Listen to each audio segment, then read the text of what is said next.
So today I'm going to talk about, again, the most fundamental, important thermodynamic quantity. We're going to derive that. But before we get there, I want to kind of go backwards a little bit before we go forwards, because all of this is intertwined. Yesterday we talked about bond energies, and I want to reiterate that although this looks like it's a new skill, it's tied to what we've already learned. What we learned from the first law of thermodynamics, okay, as part of the internal energy, is that Q of the system is negative Q of the surroundings, okay? And so if you think about it, the energy needed to break bonds in a reaction, okay, is equal to the same energy released to form those same bonds, okay? And that's essentially what we're talking about. So energy needed to break a bond is the same energy to form that same bond, okay? So when I give you this little graphic here, so I take propane and oxygen combustion reaction, make the very stable CO2 and H2O. We've been looking at it between heats of formation. I call it phase zone, free atom zone. And of course, because CO2 and water are so gosh darn stable, and they better be, because when we go to the beach, we want to see water, not a cavern, because water would have broke down into something else. Water's stable, and CO2 better be stable because it's got to get to the what? Plant to be converted back to oxygen. Okay, that's why when we clear cut trees to put solar cells up, I'm going crazy. Any case, so should you. But they're doing that in mastic, okay? If you want to talk about what's happening around our own world, they're clear-cutting acres in mastic right now, forest, green leaf, deciduous forest, to put up solar cells because of its renewable energy. And there's no such thing as renewable energy, as I'm going to show you today, okay? Which is a bummer, but it is what it is. Any case, we know that more energy is released to form what? A more stable compound. But why is so much energy released to form stable compounds? Because it takes a lot of energy to break those bonds. Things that are stable, when they are made from their elements, lose a lot of energy. That's important, okay? So to break a stable, okay, compound, it takes a lot of energy. So when you think about bond energies, and the reason why I want to go over this, because people are going to be like a robot, think, hey, it's always products minus reactants. Not with bond energies. Because what do we have? We're going to break bonds. For a chemical reaction to occur, we have to break bonds and we have to form new ones. So the energy needed to break the bonds, okay, and then we do what? We're going to form new ones. If we're going to form new ones, those new bonds have, that's going to be the energy that gets released. So it's the bonds broken, takes that energy, minus the bonds what? Formed. And because we're using bond energies, and because they are positive, we put the negative sign. And the negative sign means that the energy that it's going to be released to form them. So when we do bonds broken minus bonds formed, it should make sense to you that we have to take the bonds of the reactants, energies, and minus them by the bonds that are formed. And if something is exothermic, like combustion, we're starting here. Who cares about the pathway? It's delta H, okay? In this case, it's heat of combustion. It's got a lot of names as we learn. So we know that the energy released from the start to the finish has nothing to do with the pathway, but in this case, because it's exothermic, energy is released, the environment gets warmer, we know that there was a lot more energy what? Released than absorbed. Or there was more energy released in forming more stable compounds, stronger bonds, than energy needed to break the weaker bonds. And that's what it is, okay? You learn in a very simple chemistry course, like the regions, unfortunately, and I would teach it too the same way. Hey, something's exothermic, energy is released. That is not entirely correct, is it? In an exothermic reaction, you need some energy, and energy is always going to be absorbed and released. If it's exothermic, there's more what? Energy released than absorbed, correct? And the net chain, state function, is the overall where you start and where you finish. So it's the sum of the bond energy of the reactants minus the sum of the bond energies of the products. The energy it takes to break the bonds minus the energy it takes to what? Form new ones. That's important. Because the problems are easy, but understanding the concept is what I'm fighting for. Now when we look at bond, enthalpies, I can't say enough, they're averages. Because as we learned, bonds like CO2, I'm the carbon and here's my oxygens. These oxygens can do asymmetrical stretches or symmetrical stretches, okay? they can move. They move within their bonding position. So when we say it's the average, well, bond length. Whoa, we talked about bond length. The shorter the bond length, the stronger the bond. So shorter the bond length, higher the bond energy. But we can use enthalpy, okay? So another word popping up there. So notice, bond order of what for carbon to carbon? 2. And it's going to have a higher bond enthalpy than a carbon to carbon with a single bond order. Ooh, time and stuff we learn. And notice something with a bond order of 3, a carbon triple bond, has even what? Higher bond enthalpy to break all of them. But notice something, it's not a double. 2 times 2, 348 isn't 612. And the reason is, the first bond, called a sigma bond, is much stronger than those pi bonds that go above and below the internuclear distance. We've learned about that. Also, notice this guy. Ooh, what's that? A dotted line? That's benzene. We learned benzene is resonance structure. So notice its energy, bond enthalpy, to break that quasi-single double bond because of the delocalized is somewhere in between. It's got a bond order of what? 1.5. It's not quite a double or a triple. All things we've learned before. Okay? Now, let's move on to the most important part of our day, and that is the second law of thermodynamics. But before we do so, remember we have the first law. Energy of our system equals the negative energy of our surroundings. And that's part of what I've been talking about. Law of conservation of mass. And it's uplifting law. Because looking at this formula, you say, my friends, anything is possible. Because delta H of the system is a combination of work plus heat in a system, gained or lost, you can say, hey, if energy of the system equals energy of the surroundings, you could probably convince yourself that I can make a perpetual energy machine. Hey, if I have energy in my system, and it's the same energy released into the surroundings, I can take the energy of my surroundings and put it back in the system. Close the box, booyah, now I've got renewable energy. Or I've got this what? This engine that does what? Takes gasoline, a hydrocarbon, and I burn it to move my engine. Gives off some heat. Well, because of this, the heat released can be put back into the engine, and a tank of gas stays forever. I can make a 100% efficient device, no heat given off. All the energy goes to work. And that's what this law implies. Now, before I go on to the second bummer law, let's go over the Zeroth Law. I believe, if I'm not mistaken, they had 3 laws of thermodynamics, and they realized they're all based upon the first law that they haven't talked about, and it's the Zeroth Law. I would never count Zeroth 1, 2, 3, but I believe they did 1, 2, 3, and all of a sudden they realized they needed to have a law that kind of sets the stage. And the Zeroth Law is very simple. You have 2 objects that are in thermal equilibrium. What does that mean? Same temperature, correct. Okay, now, if A and B are in thermal equilibrium, and this is going to be mind-blowing, if C and B are in thermal equilibrium, then A and C are. That's the Zeroth Law, okay? So someone somewhere said we got to establish this before the rest of that. I know, slow yourself down, because you really can't have this without that statement, okay? Just, I wanted to make sure you knew that there is a Zeroth Law. Do not go home counting how many siblings you have. 0, 1, okay? You're going to miss someone. But again, in thermodynamics, we count 0 first. All right. But, so we've got this uplifting law. Energy can be interconverted. Conservation. Now we've got the second law, which is an absolute bummer. Brings us down. Because the second law says, no, everything isn't possible. This is true, but there is a fundamental pathway that's allowable by the universe. The universe doesn't allow you to make any pathway possible. This suggests that could be, and this says no.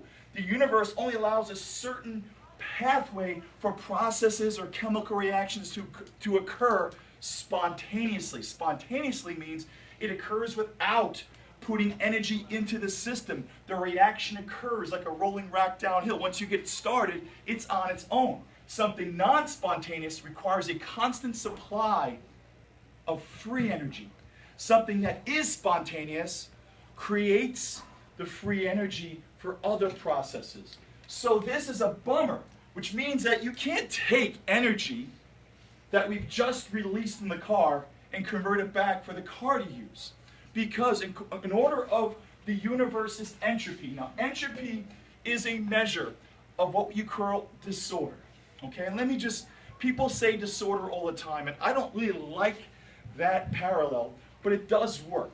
Really what entropy is a flow of concentrated energy to less concentrated. You guys have all learned heat flows from hot to cold because of the second law of thermodynamics. Cold is not going to flow, and it never flows the other way. And it makes sense. Things that have a lot of motion are going to move away from each other, not spontaneously come back. This is spontaneous. Okay, so free energy is concentrated energy, and it is not interconvertible. We have a finite supply of concentrated energy, and at some point in our universe, we're going to run out. You cannot remake free energy. Now, you can convert something from one point to the other. Like, for instance, we take and we boil water, okay? We create pressure. Pressure turns a turbine, and we create electricity, okay? That's how our electric company creates electricity. But every conversion of energy must go from a state of high free energy to lower. That's how it works. So we always go from high free energy to lower free energy. Because if we try to go from what? Free energy is supposed to be the same size. To free energy, that won't flow. In order for a change to occur, for a process to work, we have to go from a high concentration to low, spontaneously. Now, we can make things happen against this grain, but we have to add the energy. My most famous, I think, analogy I can give is riding a pony. All right? If I'm riding the energy pony, it's a free ride, okay? But if I've got to carry the pony, because I broke it because I was too big, okay, up the hill, I have to apply free energy. So your body's living constantly is trying to take resources and build something. DNA, how organized is DNA? How organized are amino acids into proteins? Life requires tremendous amount of organization. So we take resources and we basically make free energy. How do I know? We're using it right now. PSE&G is doing what? Taking previously living things, hey, fossil fuels, and they're using the energy that previous living things have done what? Put together. Life goes this way, but there's a cost. And to go against this way requires that you can't convert. You're going to need what? Free energy to go against. For me, I can make the pony go up the hill if I carry it, but I have to add free energy. Hey, if you remember coupling in AP Bio, okay? We take cellular respiration, we take glucose, highly concentrated, break it down to CO2 gas and energy. We take that energy and we make ATP from ADP. That's coupling. ADP does not naturally go to ATP spontaneously. You need energy. So we take the energy from food to make ATP. That's coupling. ADP to ATP requires energy that's going up the hill. So we burn glucose, cellular respiration, to make ATP. We take the ATP and we use that to make amino acids come together, to make DNA. But every one of those steps, free energy has to go down. We can't convert it. And so this is a bummer law. Everything is impossible. We can't make a 100% engine. Engine has to release free energy into the universe. We have to disperse the heat. We can't go from a concentrated to concentrated. The only way it works is concentrated to less concentrated. And if we fight that direction, we wind up having to put energy into the system. So, what really delta H or entropy is, by the way, entropy is S. It's a measure, okay, of how much disorder or moving from this direction from a concentrated energy source to less. We have free energy being used up to less free energy. Delta S is increasing. It's a measure of how much we're doing that. Now, concentrated, less concentrated. Being close to farther away. Where is that happening? Well, if we're going from a solid to a what? Gas. Phase changes. Gases are what? Independently have so much energy. So my friends, in chemistry here, going from a solid to a liquid to a gas, climbing that energy curve, molecules that have more degrees of freedom, okay, that's a more natural process, okay? Big molecules, so phase changes, going to smaller molecules. You know what big molecules have? They have a lot of what? They have a lot of what? And in those bonds, you have potential energy. If you have a lot of bonds, how did that happen? We had to add free energy into the what? Right? Or free energy was released to make these bonds. So there's energy between atoms in these bonds. So my friends, in chemistry, we go from big molecules with a lot of bonds to smaller molecules with less bonds. Doesn't it make sense? A molecule with a lot of bonds? Hello, glucose. Okay? Becomes CO2, who has less bonds. What's the difference in energy? Concentrated source of energy. Less concentrated. Who goes against the grain to create our fuel, to constantly support our what? Movement this way in life. What process is so fundamental? They're called producers. They're called what? Autotrophs. They're in this room under light. Plants, they photosynthesize. They're constantly making what?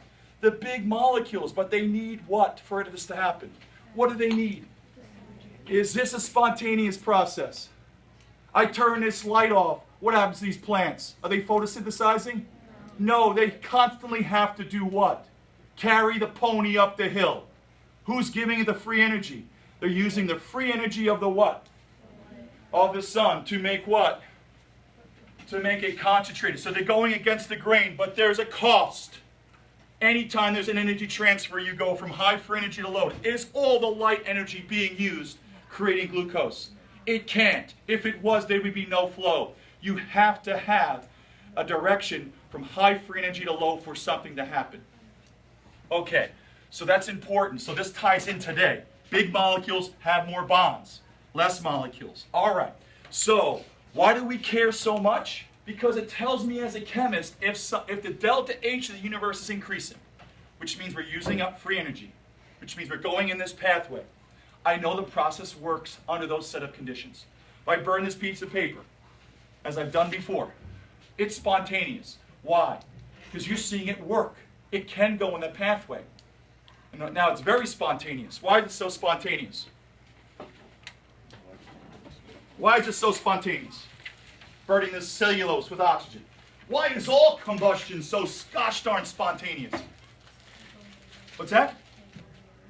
Right. If something is unbelievably spontaneous, so you've got a direct pathway that's so high, the reverse is almost impossible. And for those that don't understand what I'm talking about here, is burning a piece of paper, which was your homework. And I'm going to talk about that Monday because I just want to get into this. This is spontaneous because guess what? Okay? It doesn't what? It doesn't go in reverse. I can wait till the cows come home and the CO2 in the water that's produced will not go back to this. It doesn't go the other way. This is tremendously favorable. And the answer to your question is, as a chemist, if I can measure the spontaneity of a chemical reaction, I know it works. See, alchemy, or alchemists in the medieval who became the warlords, most of them blew themselves up. Is this going to work? I don't know. Pinky hopeful. Boom! You don't lie. Okay, but if you figure it out, he blew himself up, so you need a lot less. We don't do that anymore. We can calculate whether the reaction works or it doesn't work. Mr. Grotsky, how do you know if a reaction works? I calculate its delta H of the universe. If it increases under the set of conditions, it works. We have to find a way to do that. And that's what today's about. Okay? So we're going to calculate, okay, a value that helps us do that. Now, before we do that, I want to take out our reference table. Look at, we have some values here. Okay? So let's take out our tables here. Not the bond energies. When I get here, somehow.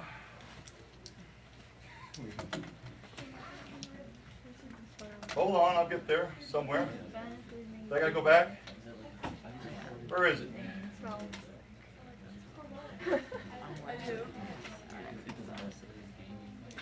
like, I'll be on the bus if I get the app. I could probably actually do it at the same time. Bond enthalpies.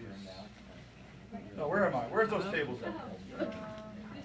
I just read the story in English. I'm going to put the tables at all three. Oh, I was on a roll and I fell through the bag.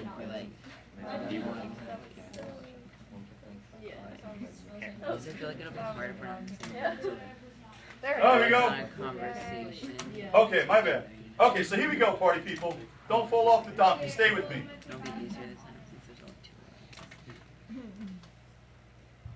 two. Okay, so you notice something. S is called absolute entropy. We have a way to measure the absolute entropy. Now, this is the entropy from a zero position. First law of thermodynamics. So the zeroth law will just say whatever. The first law of thermodynamics. Delta E of the system equals negative delta E of the surroundings. Second law. Bummer, because we can't do what we think is possible because of the first law, that we have a favored direction based upon the universe. And the third law is that favored direction is no more at absolute zero. At absolute zero, there's no more favored direction. So what it means is, the first law, anything is possible. Second law, no it isn't, there's a favored direction. And the third law is, well, there's none at absolute zero. Okay? So absolute zero, there's no more motion, and things have no direction because they have absolutely zero, okay, free energy to do anything. Now, what we do is we measure the chemical under constant temperature conditions. And what we measure is how much heat does something need at constant temperature conditions. That's weird. Phase changes we just looked at. A solid going to a liquid, we know that's a constant temperature. We use heat of fusion to measure. So we can measure the energy change needed to melt something. We also can do calorimetry of a compound to see how much it needs to change its temperature if you consider that the size of the universe is not going to change. So we use constant temperature. So entropy is measured by this. So we look at a compound and we see how well it grabs energy per constant temperature, especially at phase changes. And we pretty much add all these values from zero. And at 25 degrees Celsius, we get something called absolute entropy. And look at this, aluminum solid. Although we know it has no heat of formation, it has a very low absolute entropy. Why? Because solids are very what? Organized, if you want to say ordered, and they're in a crystal. Metallic crystal, not an ionic. Okay? If you look at a what? A gas! Argon! Whoa! Much bigger than a what? Solid.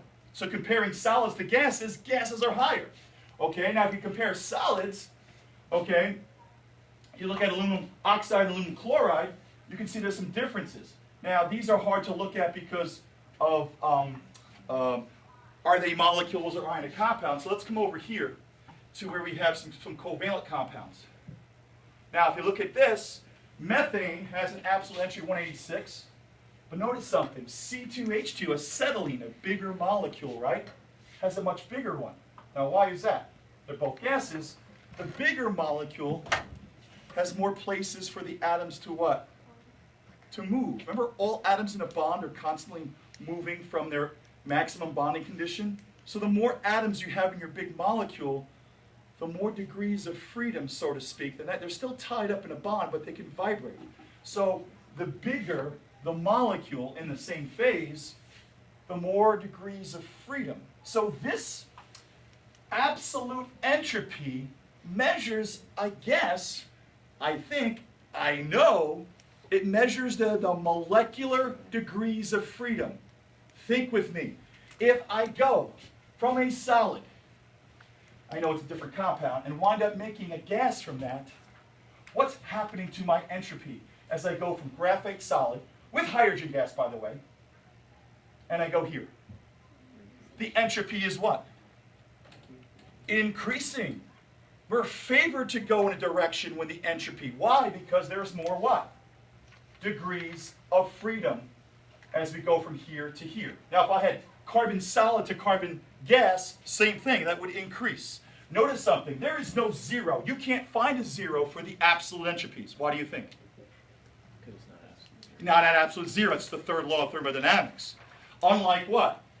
These guys are elemental states. We'll talk about him hopefully very soon, or her, depending on what you like. Okay, now, so that's important here. So these are what we think in terms of absolute entropy. Now here's our problem, major problem. We have figured out the absolute entropy of all molecules and atoms based on 25 degrees Celsius, that little zero. Our problem is we can figure out, not a problem, we can figure out the delta S of our system. See, delta S of the universe is equal to the change of S, delta S of the surroundings, plus the delta S of the system, right? The entire universe is the surroundings and the system. Right now, with this table, I can only get the delta S of my system. And how do I do it? How do you think? How would I, if I said to you, give me the change of enthalpy, okay, in this reaction? If I said to you, in my reaction here, okay, booyah, right there. If I said to you, can you give me the molecular change of entropy in this process? Entropy, delta S, from tablature. How do you think you do it? I want it to be positive if these guys have a greater what?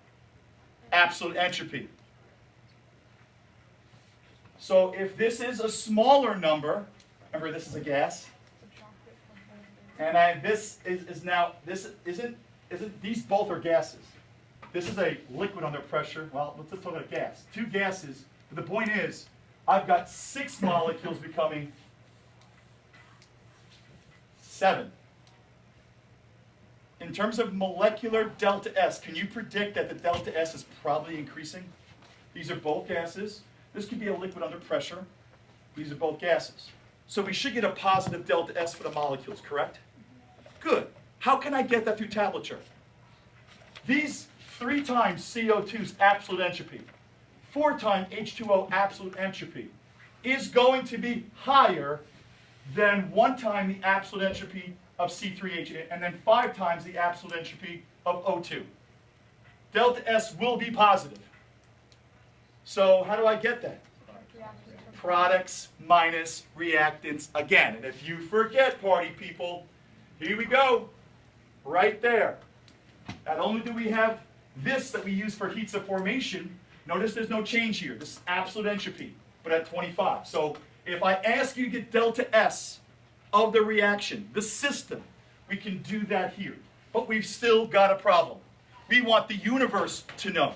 So we're going to have to somehow come up with a thermodynamic quantity to measure the universe's delta S change. And that will tell me if the reaction works or doesn't work. It'll tell me if the reaction is spontaneous, which means it, what?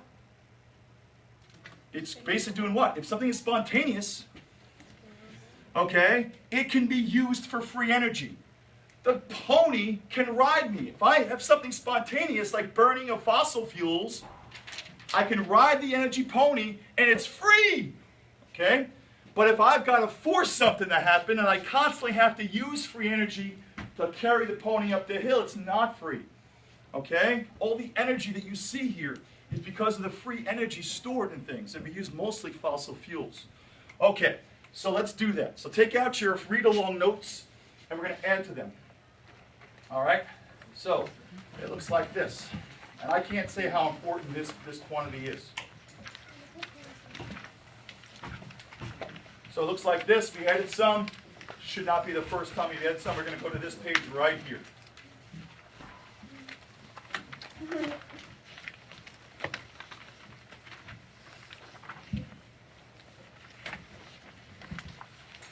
Okay.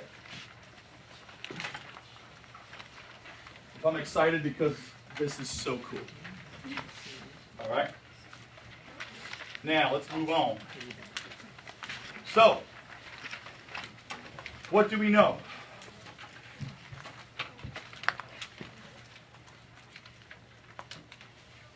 What do we know? Well, I'll tell you what. We have an exothermic reaction. So we know heat is releasing from the reaction. And so we're going to say, in this example, the change of H of the surroundings, which, by the way, is related to the Q, isn't it? Only if we're at constant what? At constant pressure, we've already derived enthalpy. As long as we're at constant pressure, the change of Q is equal to delta H per mole of whatever we're using. Okay, so the delta H of the surroundings equals the negative of the system. Why? Because the what? The heat released by the chemical, which is the system, is the same energy that the surroundings is going to absorb. So notice I have the negative here for the system. Why? Because the Q is negative for the system. The system, in this case, the example I'm giving you, exothermic, it's releasing energy. So the Q is positive. That's why I have this as positive. I could do it the other way if I'd like, but hey, this is my lesson, so I chose it this way. Okay, now, what I'm going to do is divide by temperature. The reason I'm going to do that is because I know something. Entropy is Q over T. And that's what delta H is Q. Now, why am I doing this? The purpose of this derivation is for me to figure out how can I come up with a thermodynamic quantity that can measure both the system's entropy change and the surrounding. The system is easy. I use the tables. Someone figured out the absolute entropies. The sum of the entropies of the products minus reactants. That's how we get that. That's an easy thing. That's hard. How do you measure the energy of everything outside the system? Because we do things, we always work with the system. So this is an unbelievably important thing here. So watch what happens. So we're going to take our delta S of the surroundings, delta H, sorry, of the surroundings, and we're going to divide by a constant temperature.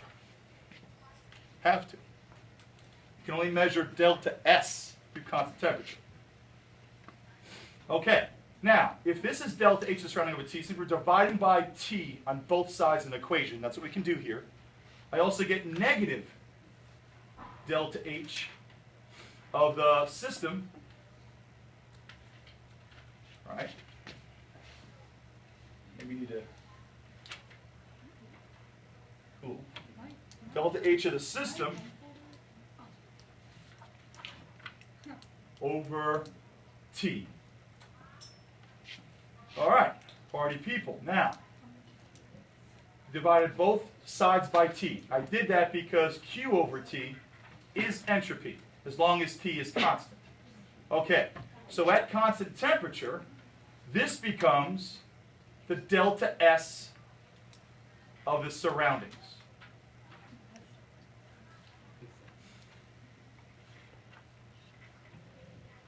But before I do that, my bad. Let me just write it the way I should be writing. My bad, sorry. At constant temperature, so delta H of the surroundings over T, this whole expression, because of that constant temperature, and Q over T equals S, equals the delta S of my surrounding. This is the coolest thing, guys. The heat flow in and out of the what?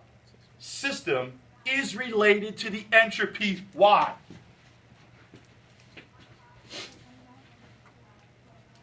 If I make the air surrounding the system go faster, aren't I spreading out the energy? Yes. So I'm relating the heat flow because the heat released by the what? System is the same heat absorbed by the surroundings. The change of heat negatively or positively impacts the surrounding motion of the molecules. If it was endothermic and energy is going into the system because it's being consumed, the air surrounding slows down and the surrounding entropy decreases. Remember, what are we after? Total delta S of the universe, which includes the surrounding the system. The system we got down. So now we're relating the heat flow from the system. Think about that. I'm only able to work with the system. So party people, yeah, stuff's flying, who cares? So let's go. Delta S of the system. So this becomes delta S of the surroundings is equal to, hello, the negative delta H of the system. This is beautiful. I am now related the change of disorder, free energy change, concentration of energy change, to what? The system's energy, heat energy change. Okay, now let's put this together, because now we're getting somewhere. So, write this with me. We get the delta S of the universe. This equals the negative delta H of my system over T plus the delta S of the system. Do not forget that this is what? The molecular, right? This is the molecular degrees of freedom, which mean what? I get them from tablature. Tablature. This is products minus reactants from the tables. That I can do. Now, what does this mean? Well, party people, this means that the delta S of the universe is equal to the delta S of the what? Surroundings plus the delta S of our system.